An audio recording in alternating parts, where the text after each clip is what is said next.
அனைவருக்கும் வணக்கம். என் பெயர் கோபாலரத்னம். நான் கோவையிலிருந்து பேசுகிறேன். Mind your mind founder mister Stephen Raj அவர்கள் நடத்திய சேலஞ்ச் யுவர் ஆங்கர் ஒர்க் ஷாப்பில் ப்ரோக்ராமில் காணொலி மூலம் நானும் கலந்து கொண்டுள்ளேன். 21 நாட்கள் நடைபெற்றது. பொதுவாக கோபம் என்பது இயலாமையின் வெளிப்பாடாகும். அதை பயன்படுத்தும் விதம் நபருக்கு நபர் வேறுபடும். சினம் என்னும் சேர்ந்தாரை கொல்லி என்று திருவள்ளுவர் சொல்லியிருக்கிறார்.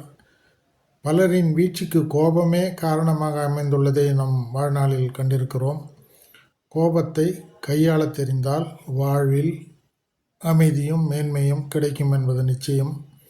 இந்த 21 நாள் காணொளி பயிற்சியில் தினமும் ஒரு டாஸ்க், தற்சோதனை, கோபம் என்றால் என்ன, எதனால், எப்போது, யார் மீது வருகிறது, நம் நிலைப்பாடு என்ன, நம் எதிர்விளைவுகள் என்ன என்பதை பற்றி அலசப்படுகிறது. மேலும் இண்டிவிஜுவலாக 1-to-1 கான்வர்சேஷனும் செய்திருக்கிறார்.